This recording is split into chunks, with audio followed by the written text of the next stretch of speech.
Hello ladies and gentlemen, welcome back to the Midwest Model Shop. Today I'm excited to announce the release of our very first ever full model kits. This is our Minuteman rocket series in 1/72nd scale. We have the Minuteman 1, 2, and 3 rockets. Okay, first of all, these are available on our website, www.themidwestmodelshop.com. Second of all, how did we get here? Okay. Months ago, way earlier in the year, I was sitting talking to my buddies about I want to offer a full model kit and I want to start creating things that are different from what we currently sell in the website right now, which is mostly ship stuff. So I thought, what if we do something that's just simple, that could be a lot of fun and easy to make? And at the same time, my good buddy Phil, who is a Vietnam veteran, he flew during Vietnam, and he flew for United Airlines, and he flew for some Part 135 operations, and is an avid model builder, has a massive 1/72nd scale collection of aircraft he's built, was working on some missiles. And he said, I really would wish there was a good set of Minuteman missiles out there. He found some online, but he wasn't happy with them. And I thought, hey, that's something that I could do. That would be a lot of fun. So we went down the road on this journey. He was in the Air Force. His son's Air Force was a former missileer, and we have contacts. I also have a contact, a gentleman who lives near me who worked on missiles also. Well, he was a missileer. He was one of the commanders that ultimately would push the button if he needed to. And so I have a bunch of resources available to try and create the best models that I can. So, each model kit is different, the 1, 2, and 3, but they're not particularly complicated. I suppose technically I should say they're puzzles because I'm not really providing you with instructions. Each model is a 5-part affair. It's not rocket science to put these things together. Very simple. They're keyed. I've removed 99% of the supports. So all you'll need to do is sand some of these bumpy pieces together where the supports are at. You're going to have to sand those smooth, and then you can glue everything together with CA glue. Or if you're super clever and advanced, you can use a little bit of actual resin and a UV light and cure them, and then it'll really be solid and ready to go. I went out of my way to produce stands that would hold these things to make them easy to display. You may want to consider putting a weight in the bottom below the engines. My buddy Phil did that. They're not top heavy. They're pretty well balanced out, but having a little weight in the bottom would just help display them a little better. As far as painting goes, so what you see here are 3 examples that I whipped up. This first one's all white, and that's because if you go out to, I think it's Nebraska, there's a SAC museum out there, Strategic Air Command, and they have these things outside on display. Well, of course, they're painted white. They've got the stars and stripes on them. They say U.S. Air Force. They got the SAC command badge on them.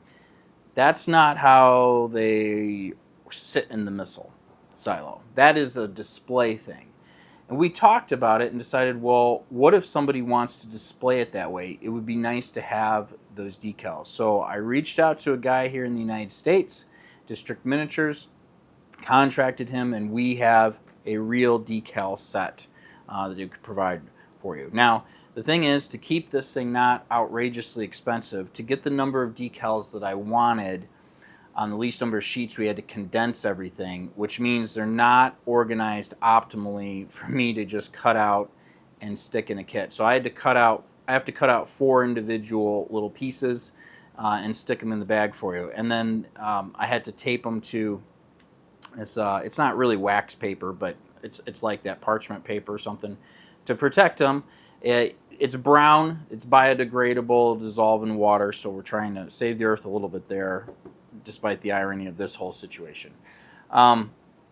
So what we did is provided 2 U.S. Air Force, 2 Stars and Stripes, and 2 SAC Command decals. This will allow you to put those decals on front and back of the missile if you would like to. The ones that are on display only have them on one side facing the road. So you have extra, you could do both, whatever you want to do. The big deal is we have 4 decals that just say loaded. So the ones that were in the missile silos, they were not painted. They're not painted today. The reason for that is paint adds weight. And weight, with anything in aviation, cuts down on the distance that you can go. Years ago when I was in the Air Force, I was sent out to Seattle and I went through this maintenance course on the 737. And they told us that a 737 typically has 400 pounds of paint on it, which is a lot. American Airlines on their old livery where they didn't, where they just had to polish everything, they saved some weight there doing that. So the real ones are in a natural finish or a corrosion preventative finish for whatever the material is of that section. Phil and I talked a lot about it, and it's like, man, they were painted different all over the board. It's just whatever, I say painted, they were finished differently. Just whatever was the finish of the day, of the color of the thing that you're putting on it, that's what they did. So we had a lot of fun. Here's a picture of his three that he sent, that he painted up. He was my test builder for all this stuff. Obviously, I have my three in front of me here, and you can paint it however you like. That's the cool part about these things. They're a great little weekend project. They go together in about 10 minutes, and then you can go ahead and start painting everything. The decals are super thin, but they are opaque, and they're not hard to put down, and they're really sharp, and they look really good. They respond well to decal setting solution, even though I don't think you need them. But because this was a guy contracted here in the U.S., that means they're not Cartograph, which means there's a carrier fluid or a carrier layer on the entire sheet for the decal. So if you cut it out and you don't cut near the decal, or you don't trim out nearly, just score around it carefully with a hobby knife, the whole sheet's going to be floating with the decals cut on it. So you need to cut them out individually and trace around them with a hobby knife near the edge to eliminate the carrier film. Otherwise, the whole thing these are like DIY, like if you did it yourself, okay? Only he has a very, very nice high-end printer.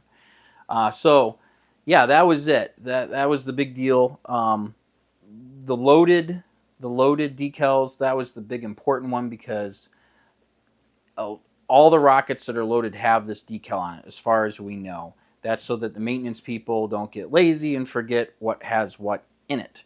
And, yeah. So it's an awesome little project. I had fun putting these together. I wanted to spend more time on them, but I need to get this video out and work on other things. You really can have fun detailing them and getting them set up.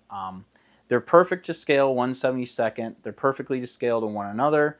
And it's a great conversation piece. Easy to display on your desk or in a shelf somewhere in your display cabinet.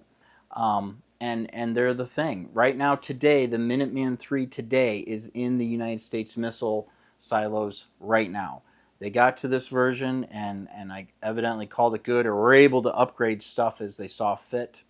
So anyway, what you'll get is a nice little bag with a piece of paper in there telling you a little bit about the rocket and what goes on. You'll have the decal sheet and all your parts, and it's just going to be a fun little project to throw together. Again, these are available on our website, www.themidwestmileshop.com. I think they're fun. It's completely different from all the usual stuff. It's a quick build.